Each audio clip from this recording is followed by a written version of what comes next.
Yeah,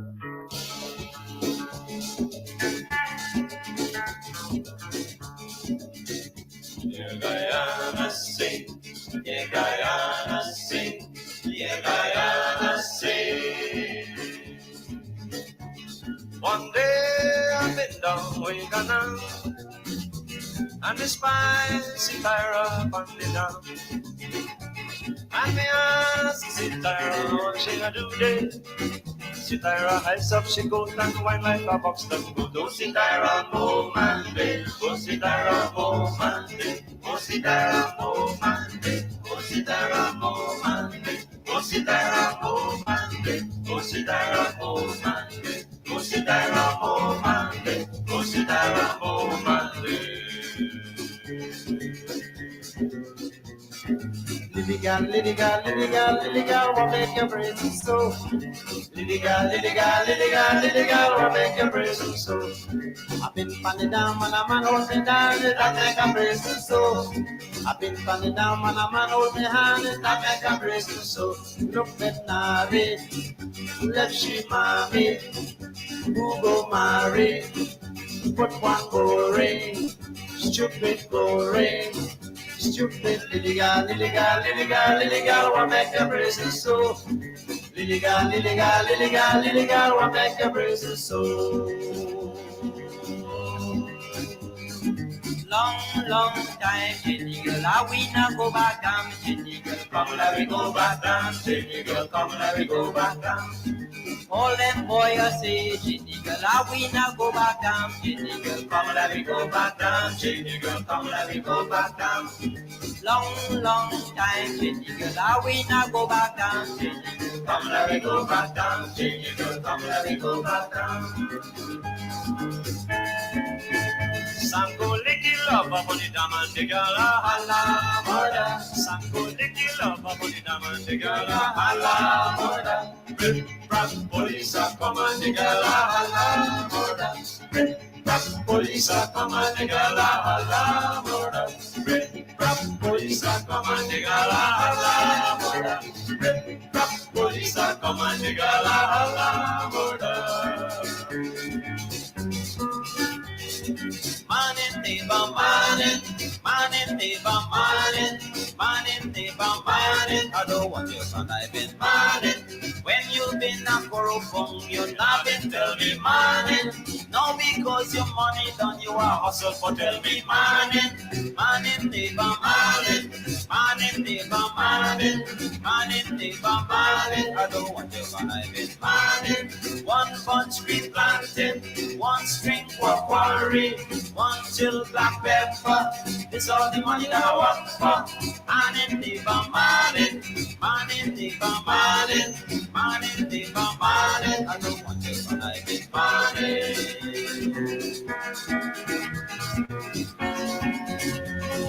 For the morning cock-a-crow, here are the best of I jump on the way, how we go. Here are the best, here are the best, here are the best of Here are the best, here are the best, here are the best of Wash your holla, wash your holla, wash your holla.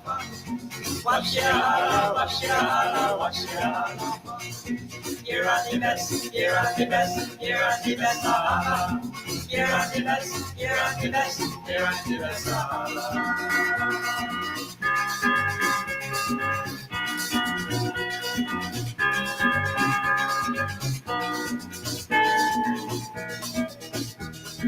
Bamboo fire, what kind of fire? Bamboo fire, make so, make so. Bamboo fire, what kind of fire? Bamboo fire, make so, make so. Bamboo fire, hot, hot fire. Bamboo fire, make so, you make so. Bamboo fire, hot, hot fire. Bamboo fire, make so, you make so. 6 o'clock and eating now ready. Bamboo fire, make so, you make so. Man come home and the food now ready. Bamboo fire, make so, make so. Bamboo fire, what kind of fire? Bamboo fire, make so, you make so. Bamboo fire, hot, hot fire. Bamboo fire, make so, you make so. One day I'm in down with a now, and me spicy fire burn it down. And me ask Sitara what she gonna do there. Sitira, high some she coat and wine like a Buxton good. Oh, Sitira, oh, Monday. Oh, Sitira, oh, Monday. Oh, Sitira, oh, Monday. Oh, Sitira, oh, Monday. Oh, Sitira, oh, Monday. Oh, Sitira, oh, Monday. Oh, Sitira, oh, Monday. Oh, Sitira, oh, Monday. Here Guyana sing, here Guyana sing, here Guyana sing. Oh yes, Itaria Moman there. Good evening to all of you and welcome to Politics 101 on a Monday evening. Sitario, I noticed was in full bloom on the Parkway in Brooklyn today. I saw you all Guyanese and other West Indians getting on bad. Labor Day in Brooklyn. Labor Day in Brooklyn. I saw, I watched some of y'all, Denise Booker. She not here yet. Yeah, she there. Danette, you there far. I see this Super Ray and you all get on bad. Well, that's Labor Day in Brooklyn. Labor Day in Brooklyn. It's traditional. And it was good to see our people having a good time over the last couple of days. And man shall not live by bread alone. We have to take some time out and party, have a good time. That's part of our culture. That's part of what makes us Caribbean, what makes us Guyanese, and so happy Labor Day to all of you. Good evening to all of you. Those of you who are joining us from New York, Brooklyn, Queens, the Bronx, welcome. Those of you who are joining us from Washington, D.C., Paulette, Greaves, good evening to you, sister.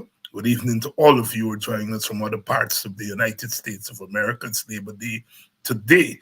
And, people getting out the grill and all that stuff and having a good time. Good evening to all of you. Tonight we're going to be kicking it. We have, for the first time on, the mayor of Georgetown on the program. I've been threatening Mr. Mentore to come on to this program now for years. And every time I see him, I say, well, I ain't forget you. He said, I'm waiting on you. God don't come, that's what he just said.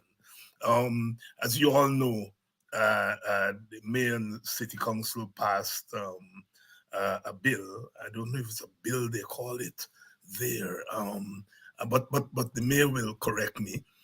But they took a decision at the council to institute a 25% payment of rates and taxes for political parties and other non-governmental organizations, political parties and other non-governmental organizations. And lo and behold, a firestorm was raised by the PPP.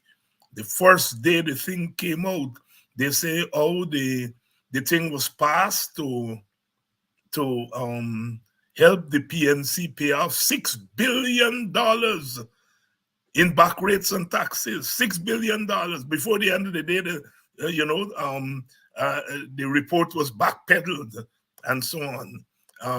And I read the thing closely. I said, well, what kind of story is this bill, this decision, is it on arrears? Because if the PNC owes $6 billion, that's arrears. But when I look at the thing closely, I see nothing about arrears and all of that stuff. But the thing smell bad. It smell stink and dirty, like the things that the PPP just throw our way. And so I decided that we're going to do a program today. We're going to get the mayor on. I expect later on the chairman of the finance committee, Lelon Saul, to join us, but the mayor is here and he's ready to go.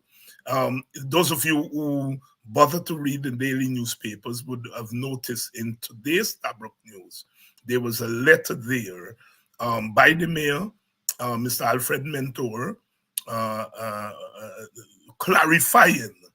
clarifying for us a lot of the issues. And we're going to be discussing the contents of that letter here tonight with Mayor Alfred Mentore.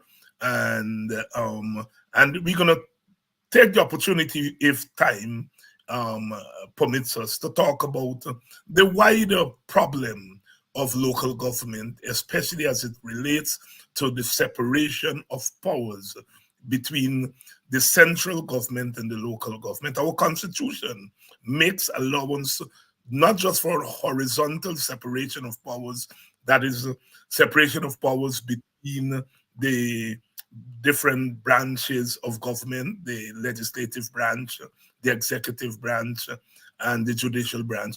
The Constitution also makes allowance for vertical separation of powers. That is, separation of powers between the central branch, central government, and local and municipal governments. No, we know that the central government is supreme in that relationship. That is not unusual in Westminster operation, but it's a balancing. The most effective governance system is one that balances. So you balance central government superiority with separation of powers. And that is what we have not been seeing. So we're going to be talking a lot tonight about that. And I think you all are ready. So let's welcome Mayor of Georgetown. Mayor Mentore, good evening, my brother. Good evening to you, and I'm hoping that you're hearing me as clear as ever. Yes, I'm hearing you very clearly, and I am glad that finally I've been able to get you, and through no fault of yours, it's me. But as I said, you know, God don't come, but He just send, and here it is. Now, Mr. Mayor, let's get to the order of business immediately. Councilor passed, what do you all call it at the level of local government, a bill? No, in this particular case, this is a policy of the institutional rate policy that we would have passed in this particular instance. And the council has the authority to pass such policy. Oh, definitely. Our Act 2801 gave us wide-ranging powers to treat with a number of issues.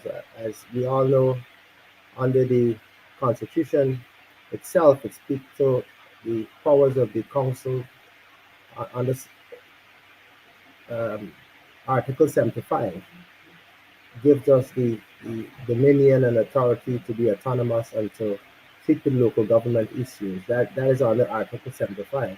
But on the Act itself, under Chapter 2801, Section, in this case, 206 to 209, but 206 itself speak of our ability to levy and to increase taxes and to come up with rates or a rating regime, as I would want to say, in relation to these issues. But this is a spent issue. This is a matter that was done many moons ago in relation to the particular policy or the particular law to treat with this particular issue in 2009 under the Hamilton Green-led Council, where they would have passed this particular decision of the council to have institutional rate implemented. And that was eventually advertised in the official gazette and made into law based on the decision of the council. So this is not an issue that is an old one. What we are basically, or as a new one, what we are basically doing now is trying to package it, trying to regularize it, trying to bring it into being in a proper way. But while we are also doing this, we are also trying to not only have one or two political parties benefit. We want to have all political parties to benefit, and even move to even other NGOs and trade unions, and maybe take it to the level where we talk about places like daycares or private schools, so that these will no longer be issues that you have to have a decision every so often. You apply based on the policy and be able to benefit from this.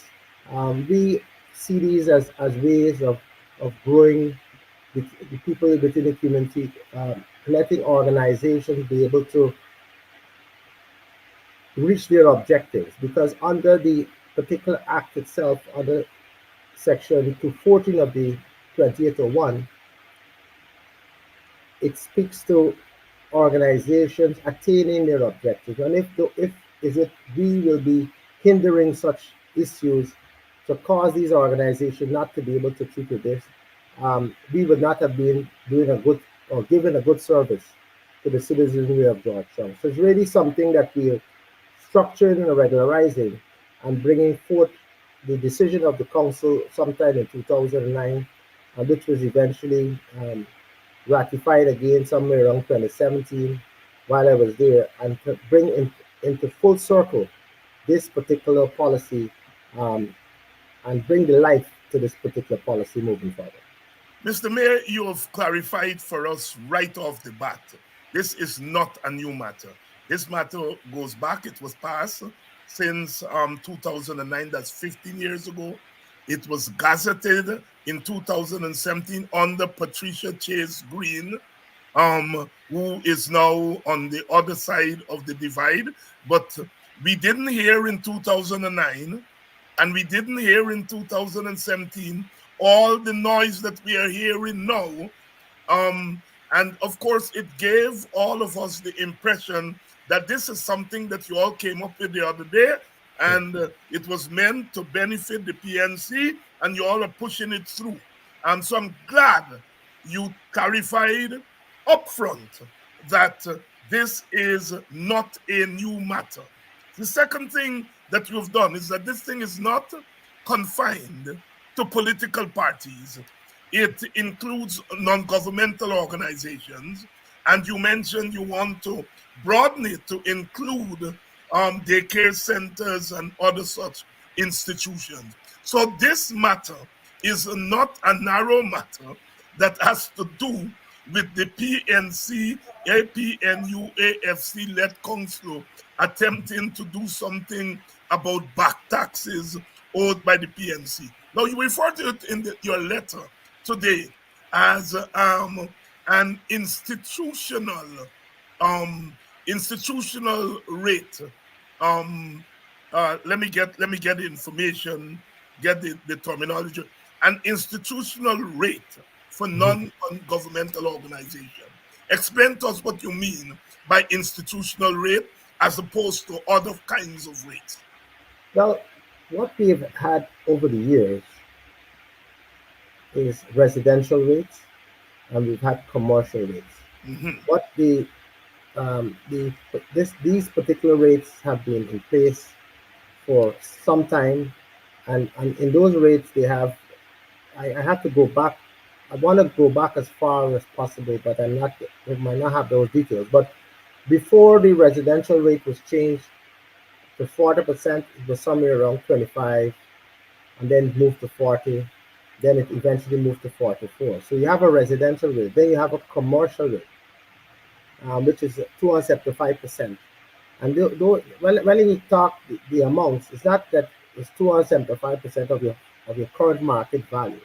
There's a valuation for rating purposes, which is provided by the Valuation Division under Section 2804 of the Act, which gives you an amount, and based on that amount, we then multiply those amounts to be able to get the actual demand that persons have to pay, and so on and so forth.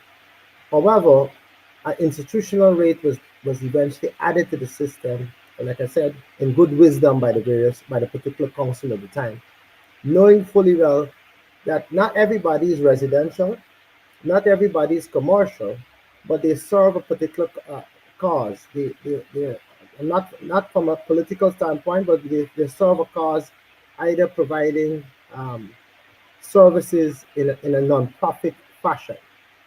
They're sometimes also serving in trade unions and all of these other places. They are not for profit.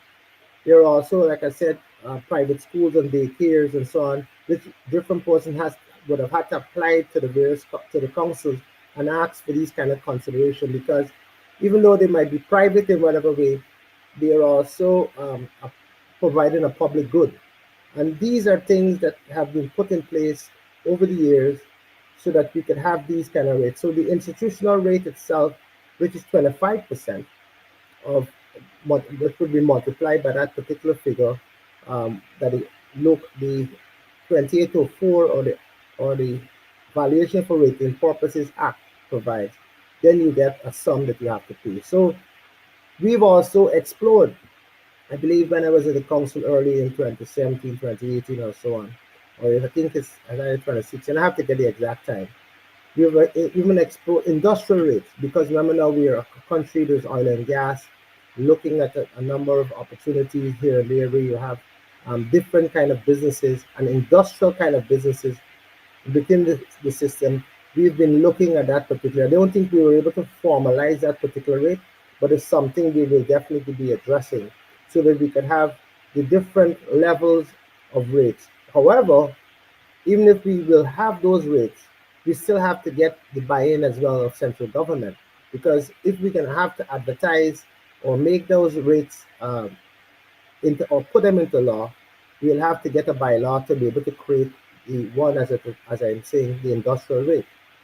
But with the government that we have at this stage, they don't even want to fit with valuation for rating purposes, which hasn't been done officially since, or the rates hasn't been changed for valuation since 1997. You've had a situation where the law provides for you to provide valuations every 5 years. And every 5 years, you're supposed to have those revaluation process. The government who is being in the steering wheel, or who is being in power for 28 of about 32 years, hasn't moved to treat with those issues. It's only because our government, my government, the APNU FC, would have come into place and tried their best to fix a number of things and to address the issue of revaluation, which started somewhere in New Amsterdam, was to come down to Georgetown, where the Minister of Communities then would have named some Canadian company to treat with those issues. Obviously, the elections of 2020 came and not caused that to happen. But the fact remains, for you to be able to even fit with not the institutional rate, because that has already been done, the rate for industrial purposes, where you have all these industrial complexes, all these industrial activities happening in the city, where I'm not even sure if we get in, if those rates are residential, if they're commercial, or well, it can't be institutional, but it's either residential or commercial at this time. So those are things we'll be looking at and we'll be treating with, and we'll be placing significant emphasis on to be able to deal with these issues. At least, or at worst, we must at least get our commercial rate on these projects. But from an industrial standpoint, with oil and gas and all these opportunities, the council is being starved, and because of the system as it relates to valuation for rating purposes, we are not able to also benefit, because the government themselves will have to play a significant part in causing the industrial rate to be introduced. But you know what? You ain't even get that kind of a situation, because this is a method also as to how to starve the city for its resources, and to be able for us to do and provide the kind of resources necessary to the citizens of Georgetown. To the citizens of Georgetown. So this policy decision that you are updating, because it was Yes. a decision taken way back in 2009. Yes. It is not about a special rate for political parties. No. It is a special rate for non-governmental organizations. And you are broadening the definition of non-governmental organizations to include things like private schools and daycare Unions, yeah. and so forth. So the headline and the hollering on the part of the PPP is what has confused people, because they started to say that, look, this councillors pass a special policy for special rates for political parties. Well, you if you count political parties in Guyana, they're not past 20. So Mhm. I could not see the council passing a law Mhm. or passing taking a decision that was going to be benefiting 20 organizations. It just didn't make sense. Exactly. So I'm glad you've clarified that. Now, the second thing I want you to clarify is that this special rate of 25%, does it have to do with arrears that are owed by these organizations? Well, it's automatic.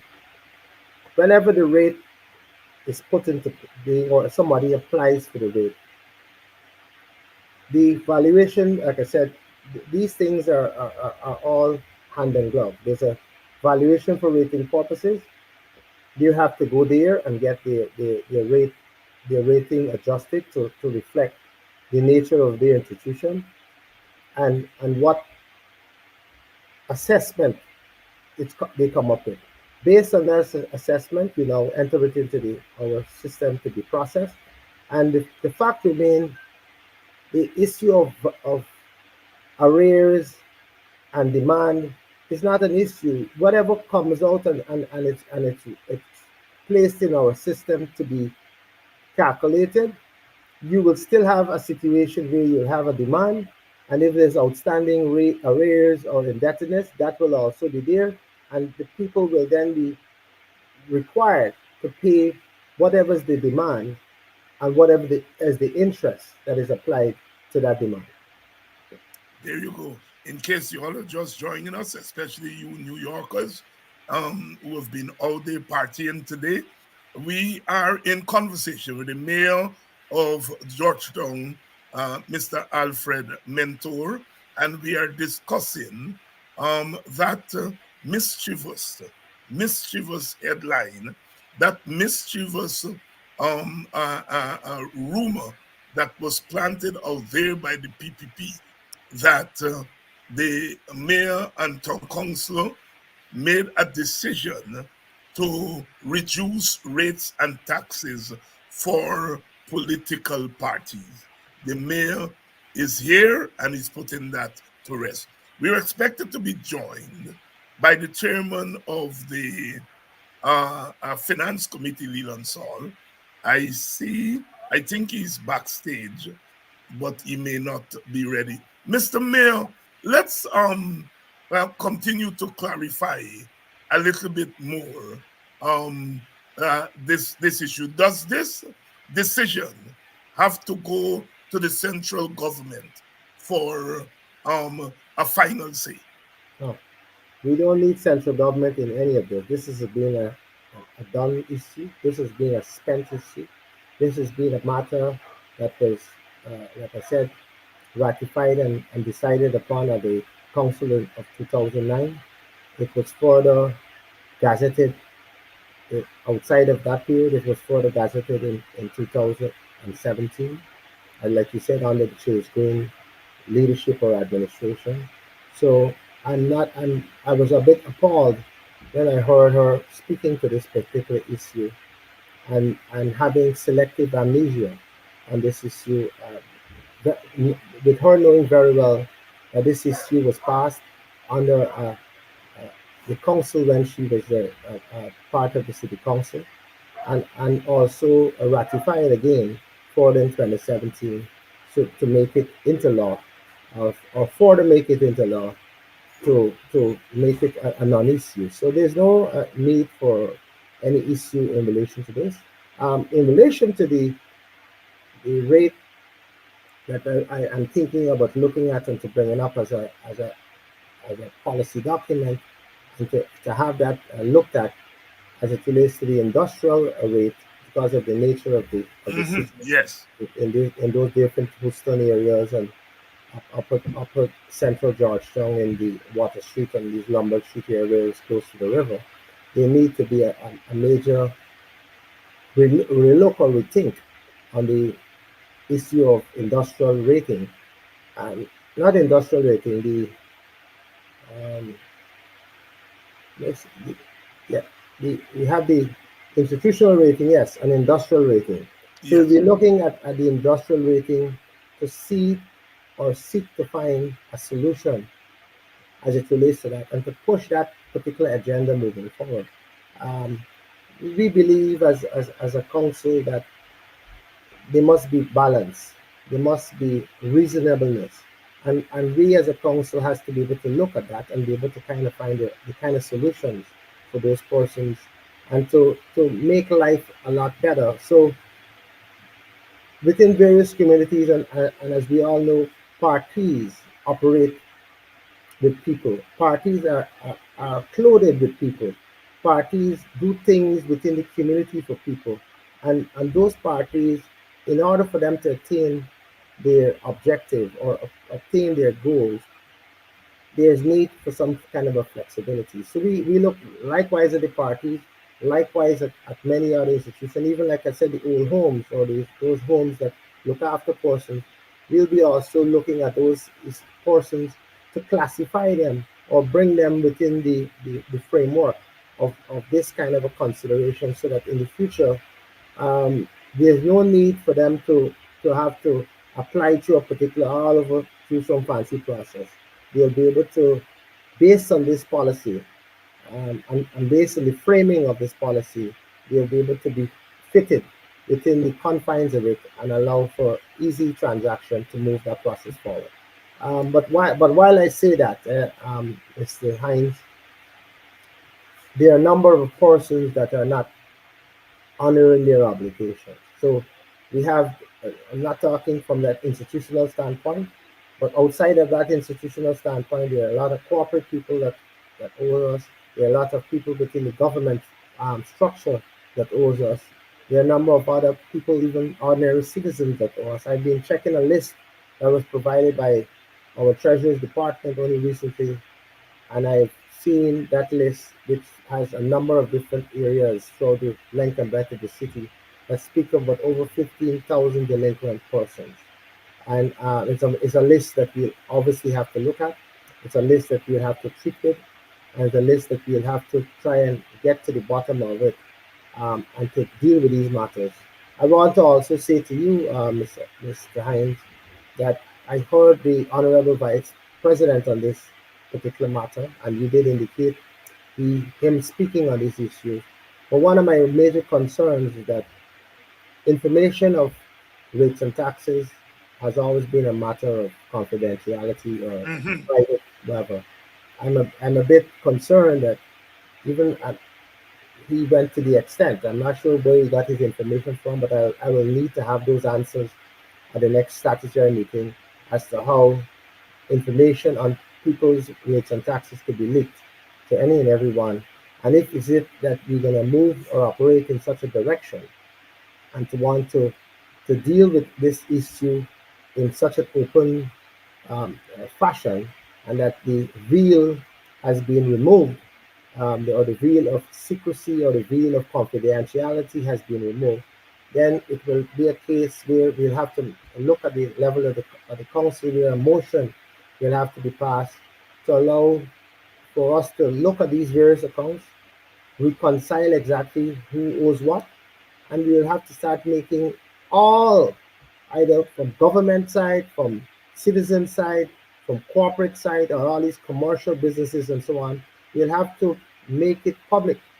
So that's a decision we'll be looking at the next council meeting, where we were looking at these issues, um, treating with the issue of the confidentiality of persons' information. I try to get to the bottom of this particular issue as to what really transpired.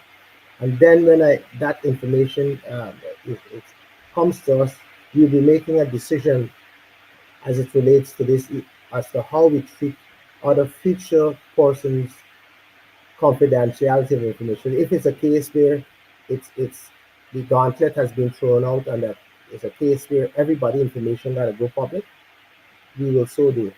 And we will be making those information public and let those persons and all those persons who are not paying or honoring their obligation, maybe at the direction of the Honorable Vice President, to not pay the council its fair due so that we could be starved of resources. That is a decision we'll be looking at and have those persons' information also published within the open domain, so that everybody will know who are the persons that are not honoring their obligations to the council. Mr. Mayor, and thanks for taking us in that direction. My first question is, does this institutional rate cover government, central government property? Well, that is a good question. What we've been having is that we've been having a number of institutional persons outside of that, which we talk about churches, we talk about mosque and other Hindu and other organizations. Those are persons have been applying and, and, and benefiting from this institutional, or if we want to say, they have certain people have an exempt status, like the churches and mosques and so on. Then you have the institutional rate, then you have the residential rate, then you have the commercial rate. But we haven't had a rate for government per se. But now that you're talking about this, maybe we may have to see how we could frame it, or we should have outside of institutional, we should probably have governmental. Yeah. So maybe we should have a governmental rate, because what government has been paying is based on the a commercial kind of a rate, which reflects a 275%. But that point will be taken that maybe we could also have another level where we could have another injection of how we place government and how we treat with government. So that is something that we could bring to the table, and we could surely have a talk. But the fact remains that there are significant outstanding indebtedness by the government to us, and they have not been honoring the obligation which they should. Some agencies and ministries honor theirs, but I will be able to provide, based on the next statutory that we have, the kind of information that will be coming to the media and talking about who owe, who pay, and what's going on. We necessarily going to speak to the who pay, but we talk about those who particularly owe, so that we could get those persons and name and shame them, just like how the PPP wants to play politics with naming and shaming other persons. Other persons. Mr. Mayor, this issue of the central government owing a lot of rates and taxes to the council predates your mayorship, and it's a sore problem. What is it when you all you've been on the council for a little while? Yeah. When you approach the central government and say, look, let's try to settle the rates and taxes owed by the central government, because if you get those rates and taxes, you'll be able to provide more services for the city. What do they tell you all?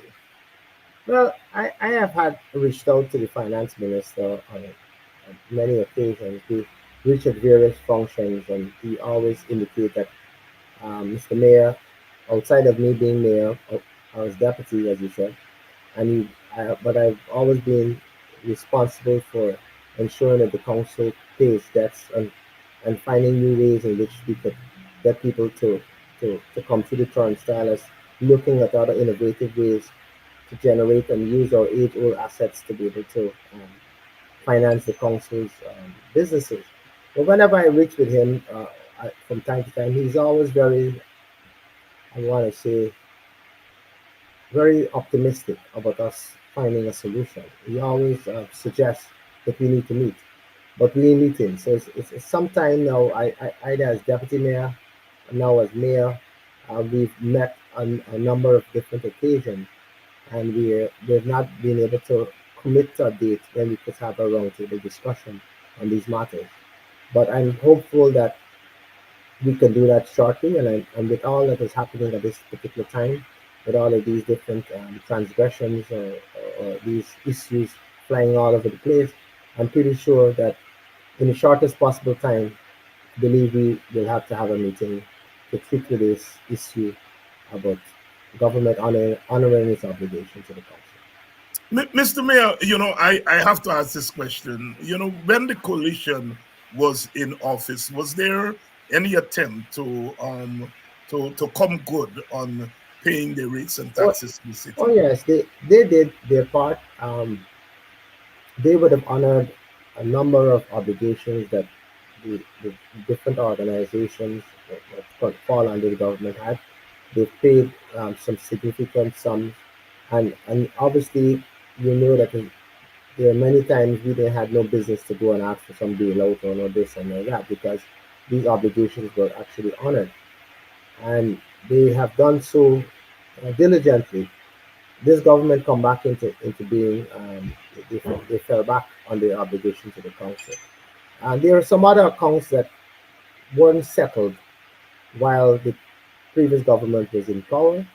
Those are still there to be honored and treated with, but there are a number of ways in which they budgeted for those funds, and they ensure they send those checks as early as the budget was finished and finalized to the council so that we could treat with those issues. I have records to show that. So it's not like if the information in our system, in our treasury, will not reflect that.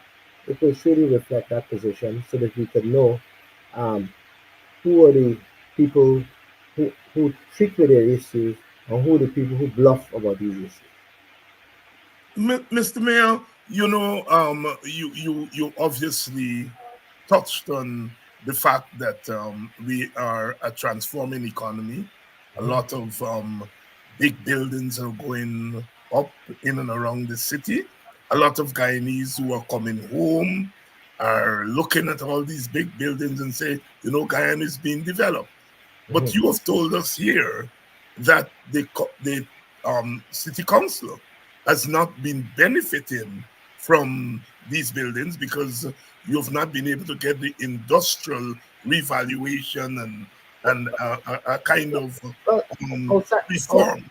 Go ahead. You go ahead. outside of the industrial revaluation, even those buildings that are there that are commercial in nature, those persons have not been really and truly honoring their obligation. I will be providing those details sooner rather than later. And it's a challenge we've had not only from the standpoint of our engineer and our engineers department, and we've tried to impose or instill these kind of rules or mechanisms to cause the engineer department as to when a building is finished or finalized. There's a part of the law that speaks of um, occupancy permission or occupancy certificate. And should he have followed that to the letter, and this is not something I talking about yesterday, we're talking about it for years, and trying to have these things in place. He's coming up with that kind of circling the wagon or circling the issues on this issue to the extent where if he allow for the people to occupy to grant the certificate, and for you to get the certificate you got to go and do a revaluation of the property, so everything is locked in a criteria or in a standard operation procedure to allow for this to happen. We've moved to treat with those issues. It's in the law to speak of it, and he has been avoiding it. These are the kind of challenges you sometimes have. When you try to move or discipline these persons and take that matter to the local government commission, you have another challenge where they now then play politics with the decision of how you treat with these issues. So there's a number of back and forth there. We try to sort things out or lock people into this particular criteria.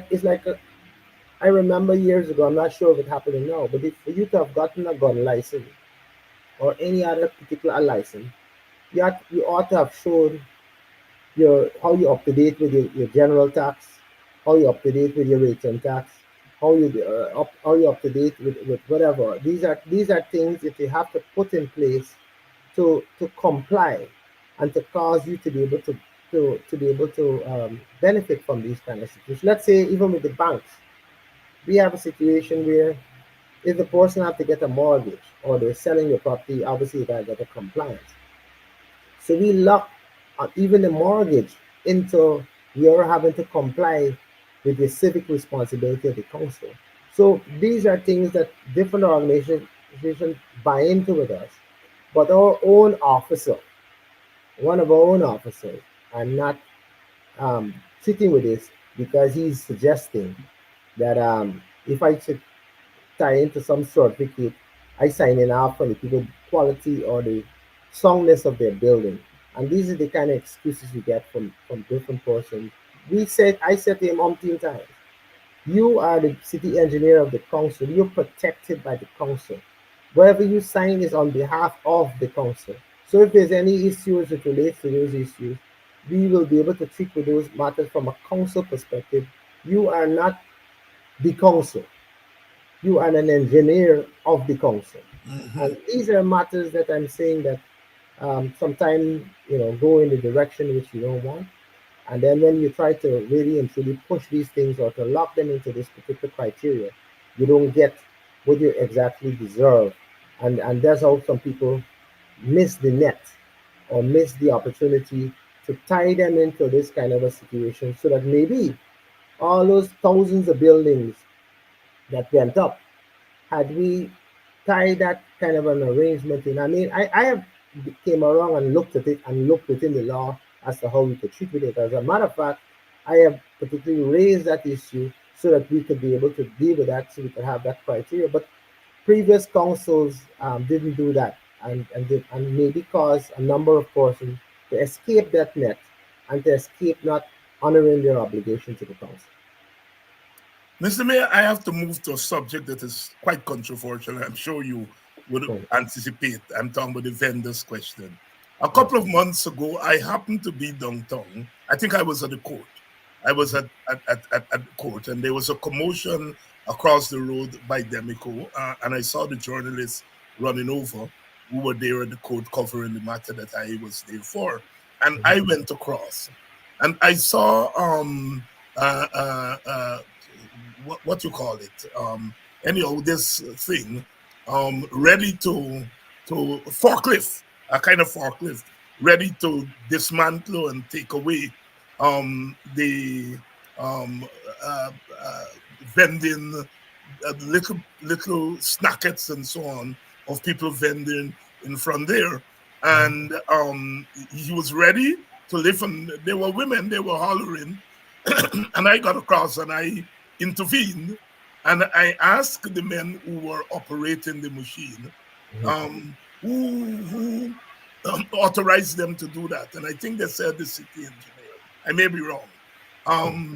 However, I asked if there is if there is a supervisor on the ground, and they pointed to a gentleman, and the gentleman said he's following instructions. I said, who are you following instructions from? And I think he said the city engineer. However, somebody handed me a phone and gave me the number of, I think it's a city engineer.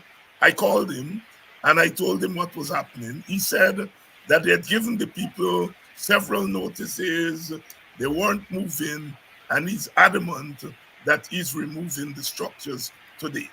I said, well, they are not prepared for moving, and they're asking for some time.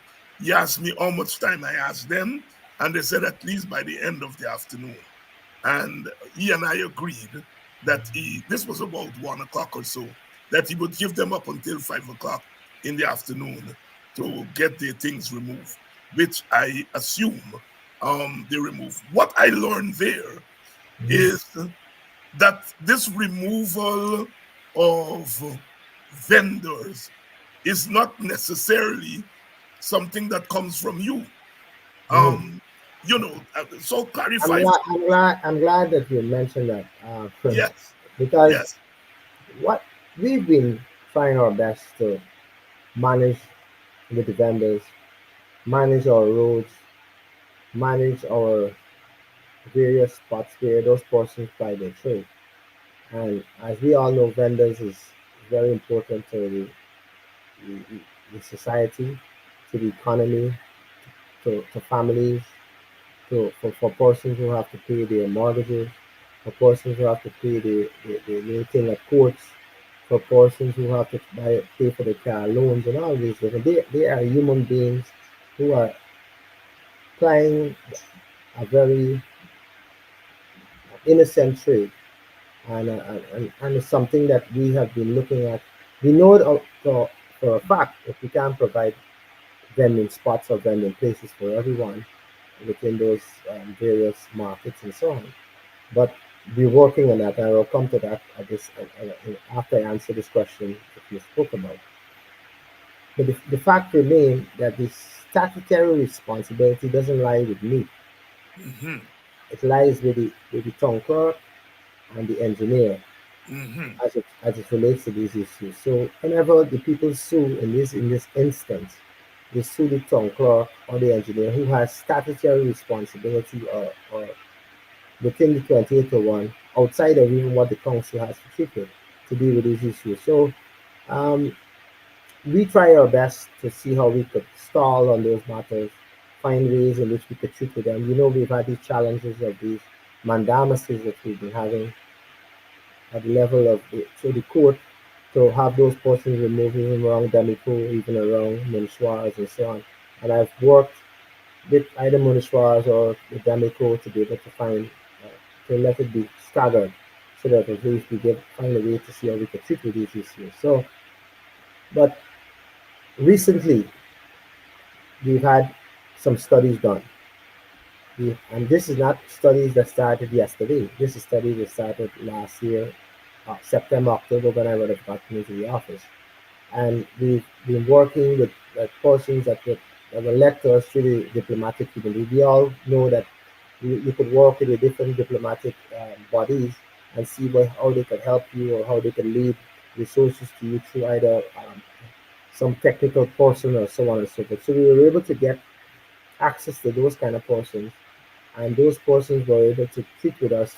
This is one of the British firms that have been working with us to treat with the feasibility study of our Sabbath market, our bazaar, and also the vendors arcade mall. So those areas we're looking at, and to some extent, we're talking about our border market green.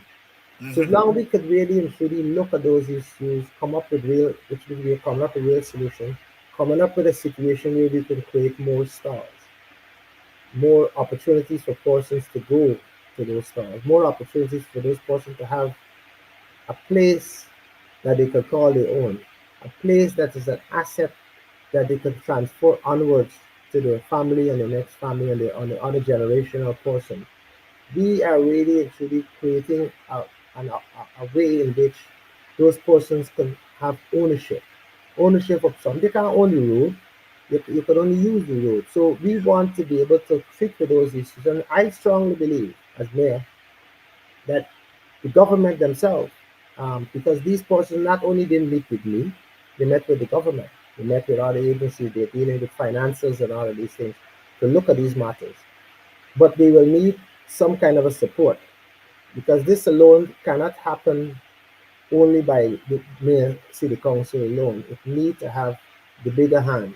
And the bigger hand in this particular case is the government of Guyana, who is awash with money, so to speak. I've seen the numbers recently that speaks to 7.6 million US dollars per day we get from oil, which is equivalent to 1.58 billion dollars per day. And if you equate that over 365 days of the year, you're talking about over 580 billion dollars. Now, if you're having that kind of resources available to you, you have vendors who um, have families. You have vendors who have kids, who send their kids to school and deal with these kind of matters. It's obvious if you have any amount of conscience, you will know that you need to treat with these issues. You talk about this country itself as a country that is gonna be the next Dubai, the next whatever you want to call them, Qatar or whatever it is. You're talking about these facts, but in order for you to be able to achieve these facts, you got to hold the hands of the council and hold our hands together, and let's have a real collaborative effort to be able to treat with this. This is your chance. This is their chance to be able to make this possible. This is their chance to invest in something that we've done. We're working to finalize the feasibility study, which will be at their. We have the different stages of it, but the final aspect of it will be at their desk at some point. It will be finally presented to us. But the fact remains that you have to allocate resources, and those resources have to be allocated like yesterday, to be able to deal with these issues so that eventually over time, like you said, you would not have that issue that you had where you got beg for a day or beg for a moment.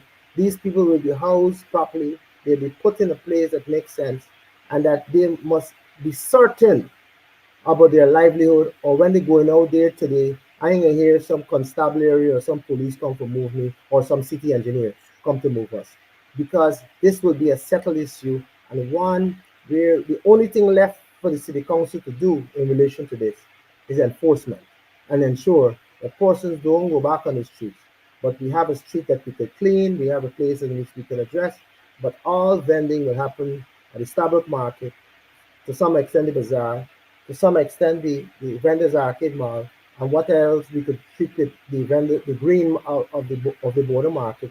These are all plots and plans and projects that we've been working to put in place to make the place more viable, to make the place more comfortable, to make the vendors better, and to make everybody's life better. I mean, so this is the kind of work this council has been putting in place. I've taken up from a previous council, yes, but I'm leading in this particular example to be able to make the lives of those various vendors one that is worth it over time. In case you're just joining us, we are speaking with His Worship, the Mayor of Georgetown, Mr. Alfred Mentore. We are covering a wide range of issues. We began with that vexed decision by the PPP councillors to give the public the impression that a recent resuscitation of a decision taken way back in 2009 to have a particular special rate of taxes and so on for non-governmental organizations. The PPP holler for fire in a cinema by saying the council has made a decision to reduce rates of political parties. The mayor tonight put that lie to rest. It's an old decision way back in 2009, gazetted in 2017 under Patricia Chase Green, who I understand now swinging she mouth the other way as though she doesn't know about that decision under her watch. We are now talking about the vendor situation. My colleague and comrade Ali Majid, it says, the government exercises control over the city council through the town clerk, city engineer, and the local government commission. And I think he's so right. And like I said, that experience I had in front of Demico with those ladies who were about to be, at their snackets dismantled.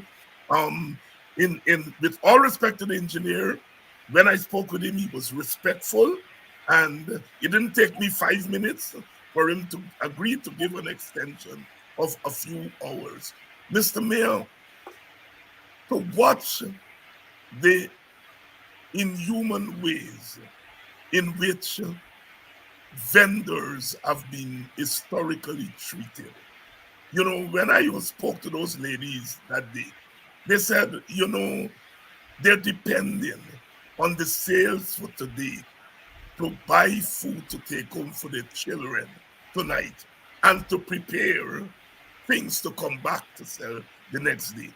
And they pleaded that the next 4 or 5 hours would make a difference to their children. Mm-hmm. And it was in that regard that I stepped in and spoke to the engineer. But as mayor of Georgetown, is there not a way that you can sit down with the town clerk and the city engineer and work on some humane way of dealing with vendors, even errant vendors? Because I am sure he wasn't lying, that he gave them several notices and they didn't move. Like I've proffered at the council, some months ago, or I should say some years ago, of the parking meter scenario. In that scenario, we were we, at that time they were moved to have those vendors displaced and to use the road for parking meter. So now, if it was allowed for you to the road, remember there's roads and there's streets. All those different roads and streets fell under the parking meters regime to be able to treat with this issue. Naturally, those roads and those streets are property of the council. They're assets of the council. I checked that as part of the financial arrangement for the audits. That what we have to also provide that in the to the auditor as it relates to what is assets, what is liability, and roads outside of buildings that we have are part of the assets of the council. So while I was looking at that particular issue, and if we could have moved to have persons use these roads for parking and to treat with those issues, now there's no longer the parking meter concern, but those roads could be used and not necessarily leased, but used and people go in and retreat back or go back home or come back, but in a fashion that will not allow for them to build permanent structures.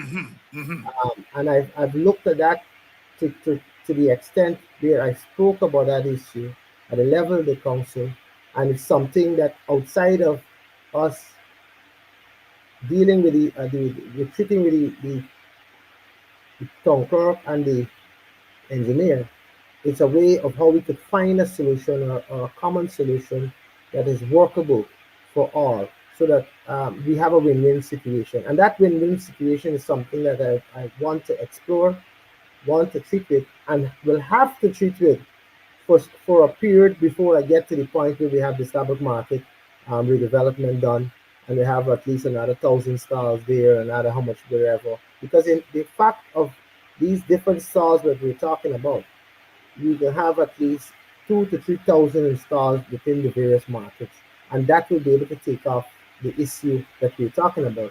But in between that issue, or in between us reaching to that level of where the country is at another level, we will have to be able to find workable solutions for those persons, and to find ways to not only find workable solutions with them, but also let the court understand where we at on this. Let the businesses also understand where we at on this, and how we can treat with these issues. And I say this in a particular way because many of those matters I mean, we're looking at this mandamuses that we have had, and those persons who went to court. I'm going to make even the future matters that goes to court, those persons who bring in the matter to court, the tax better be up to date. Because if you tax it up to date and you go into court for telling me about the use of the street and use of the parking, and you're honoring your obligation to us, we don't have a problem. So it's these kind of things that I am looking at, and you call them quid pro quos. You know, I'm the kind of guy, I came from a business sector, and I know about understanding how to deal and how to negotiate and how to talk to other people. You don't gonna pressure me into anything. You don't gonna bluff me into anything, because I'm not gonna allow myself to be uh, to be brought to a level where I'm in a weak position. So I will use whatever structure or whatever strategy I have to be able to deal with these issues and to find the kind of results for people and those persons who apply in the case. So I agree with you that there are other areas that we have to keep on exploring. But remember now, the nature of this job, people are always at me, always at wherever. I'm always trying to find these resolutions. And sometimes things might not happen as fast as I would like it to happen. But you bet, I would like the vendors to know that I'm doing everything on my side to be able to make life better for everyone. Thank you very much, Mr. Mayor, because of course that is a vexed question, a vexed issue. It has to do with poor people, and I am very glad that you are committed to finding some kind of humane settlement to this issue. Mr. Mayor, as you notice on this matter of the institutional rate, two councillors from the PPP wrote letters to the media and were on opposite PPP aligned shows, in a sense, slandering you and the council. What is the relationship between your side of the aisle and the PPP? Is it as tumultuous as it is at the level of the central government? No, it's not as bad. It's very cordial, but from time to time they go off on a line to obviously appease their party and to do what they have to do to state a claim. But generally, the meetings are one where I give persons an opportunity on either side of the aisle to speak and to deal with matters of the council and deal with matters in an open and transparent fashion. I said this over and over. We don't have anything to hide. I even remember when they were campaigning and the Honorable Vice President said that one of the things he will do or introduce to the council is have live streaming. I asked every councillor, listen, you got anything in here to hide? We'll have live streaming of the meetings and to have it open to anybody who want to come and live stream it, because we don't have anything here that we want. We want to be as open and transparent as possible in our deliberations. What I could say to you clearly is that those meetings, when we have them, sometimes it's a little bit long because, again, of the back and forth or the opportunity I give to everyone to be able to say their view. And when I do such things, it works out to who get the best view. It's about the best view winning at the end of the day. It also comes down to a majority from time to time as it relates to where you need to vote on a particular issue. But I would safely say, for the many times we've been having meetings and the votes that we've had on a number of issues, you have both sides of the aisle voting, and both sides of the aisle voting in such a fashion that it seems like a more of a consensus kind of a position. So we've had issues where we, like this particular one here, where we didn't agree on, but when we had the division of the votes, we took our position over their position. But a lot of times when we vote on a number of matters, it's by consensus, and it's one where both sides of the aisle votes on this issue, and that we have those decisions going forward. So, but from time to time, you have those scenarios where it comes down to a majority, but most times it's a unanimous position of the council. Very good. Very glad to hear that. Very glad to hear that that is your approach to leadership, a consensus, and it bodes well for the future. Mr. Mayor, CPL is coming to town shortly. Is Georgetown ready? Well, what I could say to you is that we've been having some particular challenges with our garbage collectors. As you all know, we've had that battle with some of the particular garbage people who haven't been doing their job. I did a grand drive around today, and I've been calling on my solid waste person or a deputy director who's acting in the stead of the director, because the director is on leave, and I've been getting the various reports. I've been very stern with where we act in relation to our cleanliness. I've been stern in relation to where we act of piggybacking on the little cleanup that the government did the other day, so that at least we don't get back to the point of where the place get back to that level of stench. Again, that is not the doing of the citizen of the council. That's the doing of the citizens themselves, who are not doing what they're supposed to do and dumping it indiscriminately about the place and so on and so forth. So those are things, and the treating with those matters where those sites that we have to treat with, I will ensure that I monitor them and for us to clear and clean them But the next step is to move to prosecute persons who are treating with these issues.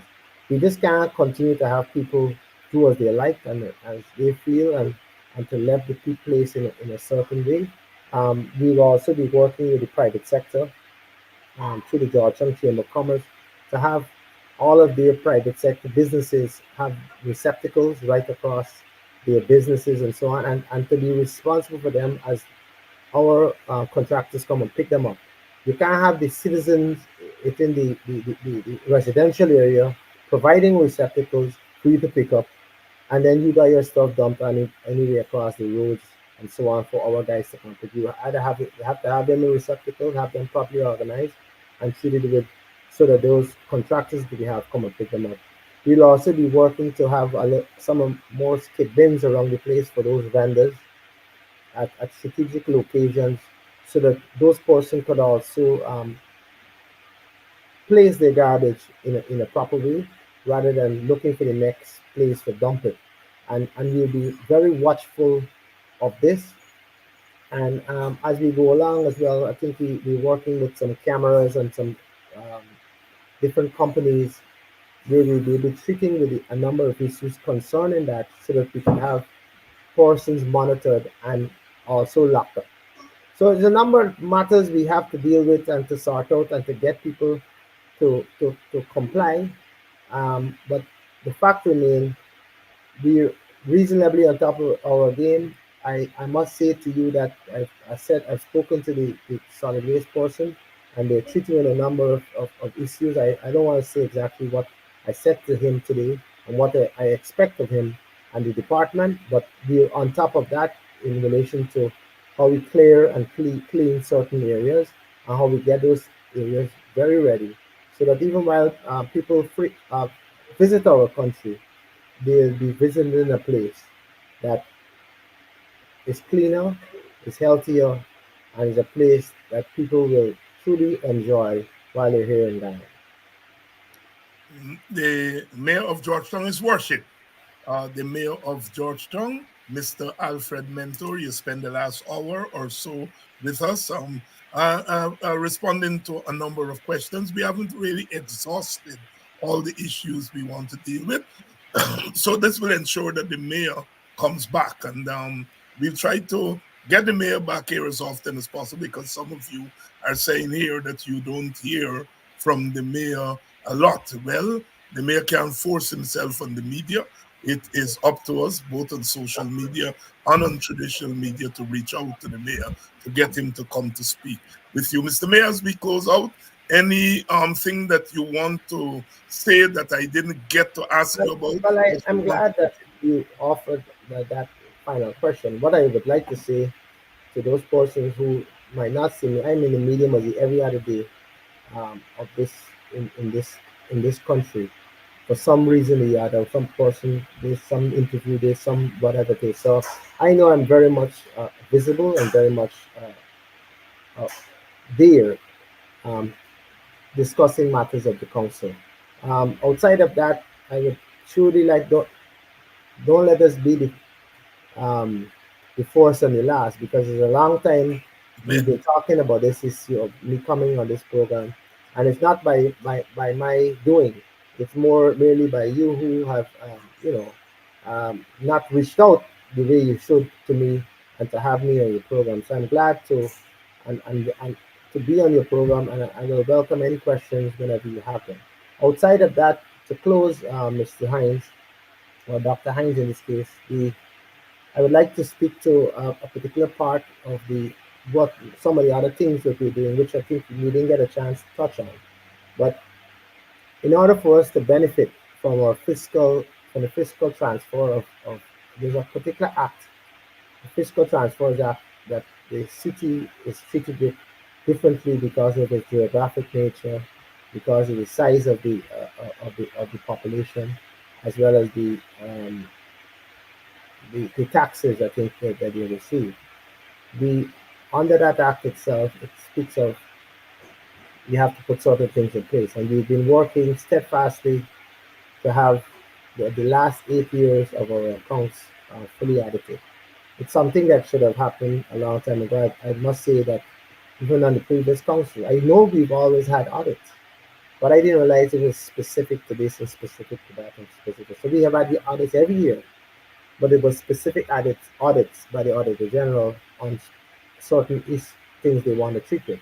But I've moved as mayor of this council to, and with the support of both sides, so to speak. But there was some part of when we were moving to even decide on the particular auditor or the person to do our accounts, I didn't get the kind of support from the PVP councillors. But most of the time they did support, but at a point where we was going to finalize this issue, we were willing to frustrate it so that we don't have it. But what I could say to you is that that audit or that those accounts are being looked at from a financial standpoint, and for us to get to the last 8 years all regularized, and hopefully by the end of the year we should have that all ready. And as long as we have those numbers and situations ready, will then move to apply under the Fiscal Transfers Act, where we treat it differently as a city to, to get budgeted spending for the city. And with all this oil money that they have, or the country has, we should be able to be treated a lot different and to benefit from those funds directly so that we could be able to treat with a number of matters of providing better services to the citizens of Georgetown and Guyana as a whole, who will benefit from that, especially when you're having these different bridges. You're having a bridge by the Demerara River and Cometa Bean, Georgetown. You've got a bridge at Beach River and Cometa Bean. And all these portions will be heading to Sunday, and many portions head to Georgetown. So when they head to Georgetown, which is the capital must be able to hold its own. The capital must be able to treat with a number of matters um, that they have to deal with, and the kind of resources that you need to be able to operate the capital must be something that is worth the while, so that we could be able to, as I said, provide the services to the people of the city of Georgetown. I thank you again for having me, and I'm hopeful for us to do this again sometime soon, so that I could bring the citizens abreast as to what's happening at the level of the council. Thank you very much, Mr. Mayor, and I commit myself to try to at least get you on here at least once per month, once every 2 months, but I'm going to shoot for once a month to get you to report, because there are a number of questions here from our viewers that I would have loved for you to answer, but I'm committing myself to bringing you back at least once per month to report to the thing. Thank you so much for the time. Who are you backing for the CPL? Guyana all the way. I know that I'm a patriot. I will ensure that Guyana wins again and to bring home the cup. Mr. Mentore himself is a former cricketer, so he knows what he is talking about. And we also have to get him on the cricket show on Sunday night to give us some expert commentary there. Definitely. Yeah. I wouldn't be opposed to that. Yes. Thank you very much, Mr. Mayor. Thank you very much. And to your audience, it's very nice to have the mayor here. And, it's a different kind of program because he's talking about managing a city in the worst circumstances. So I'm very glad that you all have been very patient. And I know you have a lot of questions that you wanted answered when the mayor comes back next month. And I've committed myself to that. We are going to get him to answer those questions. Our condolences go out to the relatives, the family, and the Guyanese community on the passing of Sashrida Ramphal, who passed away a couple of days ago in Barbados. Towering figure. Hopefully we'll be able to do a program around him in the not too distant future. Our condolences to his family. Tomorrow night, GHK Lal is going to be here, and I will see you all in your numbers again.